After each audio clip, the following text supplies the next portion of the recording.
Hello, I'm Kate Bonner for the Water Cooler Diaries on KBTV Online. Thanks for joining. About 9 months ago, I reported on a startling new trend among teenagers. Basically, in order to beat the new graduated driver's license laws that ban new drivers from riding around with other new drivers, particularly at night, kids started sticking their friends in the trunk, hiding from the cops, hence the slang that developed surrounding this practice, trunking. At the time, I remember one adolescent psychologist whom I'd interviewed. He was at Harvard University telling me, "Miss Bonner, you cannot possibly imagine what goes on in the minds of teenagers." Well, in today's health report, I bring to you another bizarre yet foul new trend that has cropped up where else? Here in Florida. It seems that the new drug of choice among kids at a Southwest Florida school is made from human waste. An internal memo circulated by the local sheriff's office in Naples describing the drug has turned more than a few heads in the last couple of weeks since a larger audience got their hands on the document. An information bulletin dated September 26 was issued recently by Collier County's Criminal Intelligence Bureau in Naples, Florida. It explained how students at Palmetto Ridge High School are experimenting with a, quote, new drug called Jenkem, which is made from fermenting feces and urine.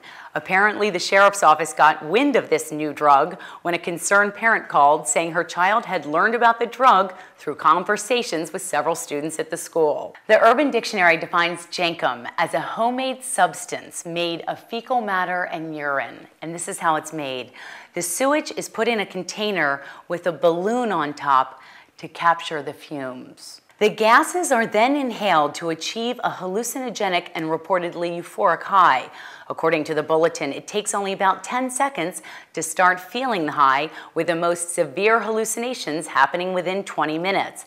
This high, it says, has been described as, quote, feeling out of it and talking to dead people, a state that can last for hours. It has several slang names, including Winnie, shit, runners, fruit from crack pipe, and my favorite, ButtHash. Okay, when I first heard about the sheriff's report from a source about this whole Jenkem thing, I thought it was a hoax. I mean, people getting high from inhaling the fumes from human waste? But after a little digging, I found out that Jenkem is a popular drug among street children in Lusaka, the capital of Zambia.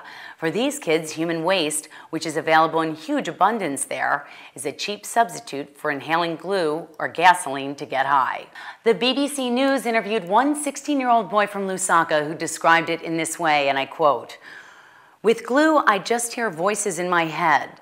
But with Jenkem, I see visions. I see my mother who is dead, and I forget about all the problems in my life." Over the past decade, there have been few media reports on Jenkem use in the U.S. According to Snoops.com, a site devoted to investigating urban legends, the first media description of Jenkem came from an Interpress Service Wire report in 1995. Most mentions of it in U.S. media say Jenkem's use is unique to the street children in Lusaka. However, an unnamed spokesperson for the Drug Enforcement Agency, recently interviewed by the Washington Post, says that they have had reports of people using Jenkem here in America. He says that the DEA has yet to test the stuff, but they do know that it causes hallucinations because of the methane fumes. The DEA spokesperson called the drug, and I quote, bad, stupid, and dangerous, although he was quite surprised to hear that the drug is now being referred to as ButtHash. Thanks for joining today. I'm Kate Bonner for the Water Cooler Diaries on KBTV Online.